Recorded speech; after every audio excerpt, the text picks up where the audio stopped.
યશસ્વી તેજસ્વી તપસ્વી અને મારા સહયોગી મનીષ પુરોહિત મારી સાથે જોડાયા છે। મનીષ, જેમ ભગવાન શંકર માટે, શિવ માટે જે ચારણી સાહિત્યમાં કહેવામાં આવ્યું છે જટાજૂટ ચંદ્રભાલ, અને એ જ સ્વરૂપ એમના માટે જ્યારે બલિદાન આપનારા એ શૌર્ય વીરો છે એમનું પણ જોવા મળ્યું છે। અને એ જ શૌર્યને બિરદાવતું કદાચ ન ભૂતો ન ભવિષ્યથી, ભવિષ્યમાં તો કદાચ જોવા મળશે પણ ભૂતકાળમાં ક્યારેય જોવા ન મળેલો આ અદ્ભુત પર્વ આજે આપણે સૌ એના સાક્ષી બની રહ્યા છીએ। બિલકુલ નુપુર, આ દ્રશ્યો અદ્ભુત એટલા માટે છે કારણ કે અખૂટ આસ્થાનું આ કેન્દ્ર સમાન સોમનાથનું આ મંદિર, અને આ જ મંદિર કે જ્યાં ભારતીય જનતા પાર્ટીના ઉદયનો માઇલસ્ટોન જ્યાંથી રચાયો, અને આજે ઇતિહાસ એ પણ પુનરાવર્તિત થઈ રહ્યો છે નુપુર। 1000 વર્ષનો ઇતિહાસ આપણે યાદ કરી રહ્યા છીએ, પરંતુ એ 80ના દાયકાની વાત કે જેને આજે ફરી એકવાર દર્શકોની સામે લઈ જવી જોઈએ, કારણ કે આ ધરતી એ જ છે કે જ્યાંથી ભારતીય જનતા પાર્ટીના ઉદયની શરૂઆત થઈ હતી। કારણ કે એ સોમનાથની યાત્રા જે લાલકૃષ્ણ અડવાણીએ કાઢીને, એ જ યાત્રાનો જે રૂઆબ હતો, એ જજ્બો હતો આખા દેશમાં, એક માહોલ હતો, નવી બનેલી એક પાર્ટી, નવો સંઘર્ષ, નવી વાતો, અને આ બધાની વચ્ચે હિન્દુત્વની વાત, હિન્દુત્વનો નારો, અને પ્રધાનમંત્રી મોદી આજે જ્યારે સોમનાથની ગલીઓમાંથી નીકળી રહ્યા છે, સોમનાથની શેરીઓમાંથી નીકળી રહ્યા છે, અને હજારો લાખોની આ મેદની પ્રધાનમંત્રી મોદીનો નારો બોલાવી રહી છે, મોદી મોદીના નારા લાગી રહ્યા છે, સોમનાથ દાદાના નારા આપણે નુપુર સવારથી સાંભળી રહ્યા છીએ, અને આ અદ્ભુત દ્રશ્યો છે, આ સભા સ્થળના દ્રશ્યો આપણે બતાવી રહ્યા છે। થોડી ક્ષણોની અંદર પ્રધાનમંત્રી મોદી અહીંથી સંબોધન કરવા જઈ રહ્યા છે, ત્યાં પણ જઈશું નુપુર, પરંતુ એક મજાની વાત અહીંયા એ છે નુપુર કે આપણે જોયું કે ભારતીય જનતા પાર્ટીનો જ્યારથી ઉદય થયો, એ લાલકૃષ્ણ અડવાણીની જે સભા એ અહીંયા પહેલીવાર સોમનાથમાં થાય છે। 80ના દાયકાની હું વાત કરી રહ્યો છું। ત્યારબાદ અહીંયાથી લઈને અયોધ્યા સુધીની એક સફર હતી, ને જેમાં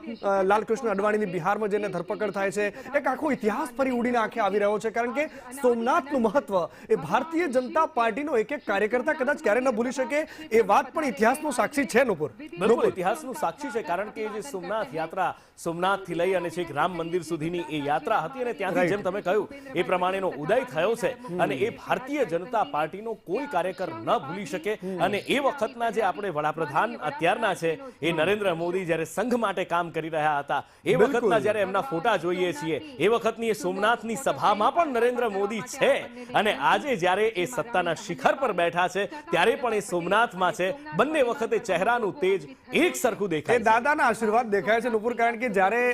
અડવાણીની જ્યારે યાત્રા નીકળતી હતી એ વખતે પ્રધાનમંત્રી મોદી આખા કાર્યક્રમનું સંયોજન કરતા હતા, અને એમની આગેવાની અડવાણીજીની હતી, પરંતુ આખું આયોજન જે છે, આખી રથયાત્રાનું જે મેનેજમેન્ટ છે પ્રધાનમંત્રી મોદી, અને એ સમયે પ્રધાનમંત્રી મોદી ભારતીય જનતા પાર્ટીમાં મને લાગે છે ત્યાં સુધી પ્રદેશ મહામંત્રીની જવાબદારી એમની હતી, પરંતુ આ બધી જ પરિસ્થિતિઓની વચ્ચે પ્રધાનમંત્રી મોદીએ કુશળ મેનેજમેન્ટનો દ્રષ્ટાંત આ જ ધરતીથી આપ્યું હતું કે કેવો મેનેજમેન્ટ કેવી રીતે થઈ શકે, આઈઆઈએમના સ્ટુડન્ટ્સને પણ ટક્કર મારે, આઈઆઈએમના પ્રોફેસરને પણ ટક્કર મારે, એ પ્રકારે એક ભવ્ય યાત્રાનું આયોજન થયેલું, અને અહીંયાથી કેવી રીતે વન બાય વન, એક પછી એક સ્ટેપ પાર કરતા આ દ્રશ્યો થોડા પાછા વર્તમાનમાં આવી જાય। સૌરાષ્ટ્રના તમામ દિગ્ગજો એક જ મંચ પર છે,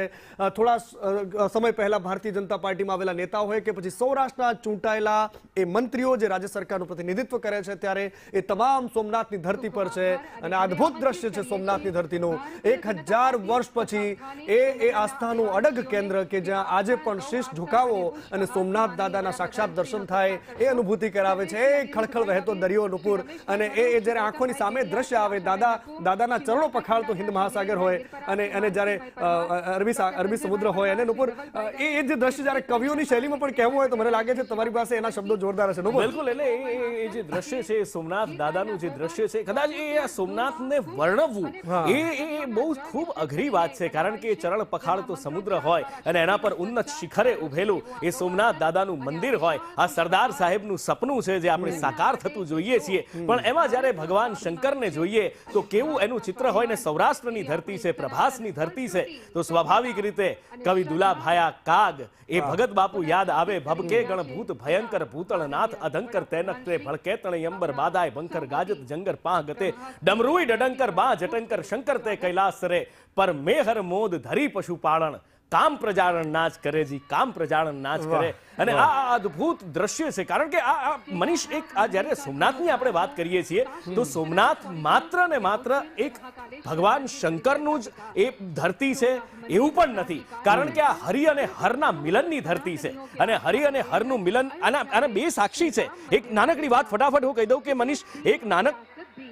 એક નાનકડી વાત એ છે કે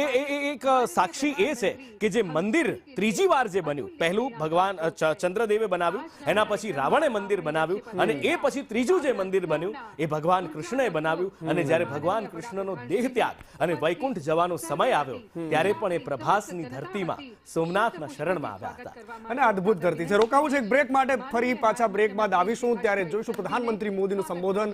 સોમનાથની ધરતી પર, સૌરાષ્ટ્રની ધરતી પરથી પ્રધાનમંત્રી મોદીને